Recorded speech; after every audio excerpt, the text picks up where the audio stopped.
Pelo sinal da Santa Cruz, livrai-nos Deus nosso Senhor dos nossos inimigos. Em nome do Pai, do Filho e do Espírito Santo. Amém. Proclamação do Evangelho de Jesus Cristo segundo Marcos. Glória a vós, Senhor. Naquele tempo, os mestres da lei tinham vindo de Jerusalém. Diziam que ele estava possuído por Beelzebu e pelo príncipe dos demônios ele expulsava os demônios. Então Jesus os chamou e falou-lhes em parábolas. Como é que Satanás pode expulsar a Satanás? Se um reino se divide contra si mesmo, ele não poderá manter-se. Se uma família se divide contra si mesma, não poderá manter-se. Assim, se Satanás se levanta contra si mesmo e se divide, não poderá sobreviver, mas será destruído. Ninguém pode entrar na casa de um homem forte para roubar seus bens sem antes o amarrar. Só depois poderá saquear sua casa. Em verdade vos digo, tudo será perdoado aos homens, tanto os pecados como qualquer blasfêmia que tiverem dito. Mas quem blasfemar contra o Espírito Santo nunca será perdoado, mas será culpado de um pecado eterno. Jesus falou isso porque diziam, ele está possuído por um espírito mau. Palavra da salvação, glória a vós, Senhor. Querida e querida de Deus, hoje na continuação do Evangelho de Marcos, nós temos um trecho com muitos ensinamentos, com muita profundidade. Jesus Cristo hoje, através dessa palavra, ele quer nos trazer muitas coisas ao coração. Então a gente vai, na medida que ele mesmo conduz, vai tratar desses aspectos. O primeiro deles é que Cristo, ele ensina aos fariseus e a cada um de nós quem é o demônio. Percebam, Jesus dá o nome de Satanás. E Satanás é justamente aquele que separa, aquele que provoca a separação. Lembremos que Lúcifer, que é um dos outros nomes do demônio, Lúcifer é uma criatura de Deus, Lúcifer, anjo de luz. Mas o que o tornou quem ele é? Ou seja, Satanás, o demônio, ele se separou da graça de Deus, ele escolheu se separar da graça de Deus. E essa é uma ferramenta que sempre será utilizada por ele enquanto ele não for completamente derrotado, porque Jesus Cristo já o derrotou. A morte, para aqueles que creem no nome de Cristo, ela nunca mais virá. Mas o demônio, que sabe que o tempo dele é curto, porque o Senhor há de voltar na sua vinda definitiva, ele usa de estratégias para fazer o quê? Para separar nós, filhos queridos de Deus. E percebam também o quanto ele tem utilizado desse expediente, até mesmo nas nossas vidas. Faça uma reflexão. Famílias separadas, por qualquer coisa que seja. Sociedades separadas. Nós hoje vivemos numa sociedade que, além de separar, ela exclui e ela bloqueia as pessoas.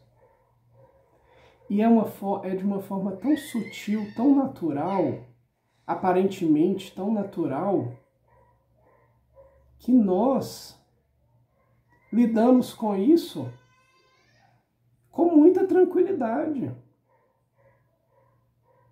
Nós fazemos isso no nosso dia a dia. Perceba que ao separar em qualquer esfera, o demônio, ele ensina, porque, gente, ele também ensina. Ele ensina as táticas dele. Nós, que somos filhos da luz, ou seja, filhos de Deus, precisamos também nos armar contra essas questões. Então, o demônio, nessas fissuras, nessas, o que parece pequenas separações, ele vai nos tirando da graça de Deus pouco a pouco. Ah, não, só uma briguinha à toa. Aí você vai e separa dessa situação ou dessa pessoa. É só uma coisinha. O que tem? Por que você vai relevar isso? Separa, exclui, bane. Jesus é bem claro. Se uma família se divide contra si mesma, não poderá manter-se. Gente, hoje nós vemos a separação até mesmo em alguns cristãos. E isso ficou muito claro nesses últimos tempos. Pessoas acusando o Santo Padre, o Papa, falando que são católicos, mas não seguem o Papa, ou que o Papa... Olha, a gente viu palavras pesadas dizendo que o Papa é o próprio anticristo. Gente, percebam que esta acusação ela já era feita na época de Jesus. Porque Jesus foi acusado de ser ele também. Na época não era anticristo, porque eles ainda não reconheciam o Cristo, mas era acusado de ser o próprio demônio.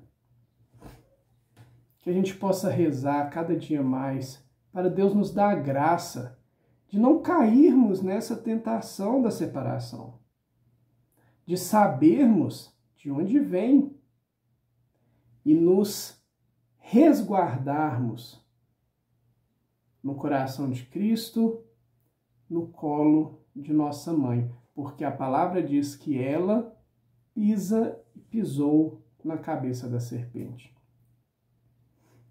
E por fim, para não estender, outra tática que Jesus nos ensina e que o demônio faz.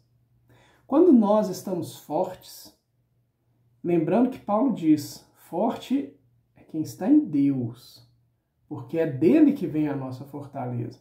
O que o demônio tenta fazer com a gente? Tenta nos amarrar.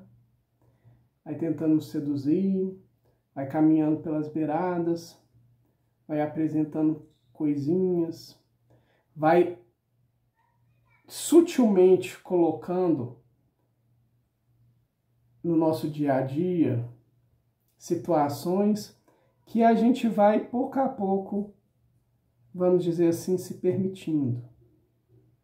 Então ele vai nos amarrando. Por quê?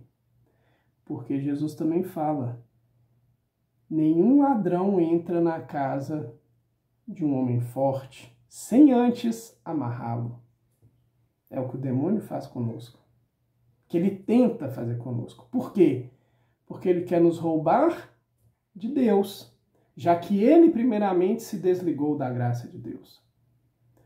Tenhamos sempre uma situação de vigilância. Cristo é aquele que diz vigiai e orai. Vamos trazer isso conosco. Vamos pedir a Deus essa graça. E por fim também pedir que nós nunca caiamos no pecado, que é o pecado de blasfemar contra o Espírito Santo. E para isso, a gente pega blasfêmia, o significado dela é um insulto. Então, insulto a Deus. Por que naquela época Jesus fala que é um insulto a Deus? Porque ele estava falando que Deus é o próprio demônio. É um insulto à divindade. Que nós, muito pelo contrário, mas que nós possamos a cada dia sermos mesmos mais íntimos, sermos instrumentos do nosso Senhor e sermos canal de sua graça. Que a gente não separe, mas que a gente, parafraseando aqui o Papa Francisco, que a gente estabeleça pontes que nos levem cada dia mais próximos a Deus e que levem cada dia mais pessoas para próximo dele. Aí sim, nós poderemos e nós seremos instrumentos da Jerusalém Celeste. Porque o importante é que nós nos salvemos, mas que nós também possamos ser caminho e canal de graça na vida de todo e qualquer ser humano, porque a gente alinha o nosso coração ao desejo de Deus, que o desejo dele é ter cada um e cada uma junto a ele. Querido Jesus, nós te agradecemos por tocar nosso coração profundamente com essa palavra e mais uma vez renovar o seu convite para sermos canal da sua graça. E para isso nós reconhecemos, nós precisamos ficar contigo, nós precisamos estar íntimos de ti. Fica conosco, Senhor, para que nós amemos a ti e amemos os nossos irmãos. Amém.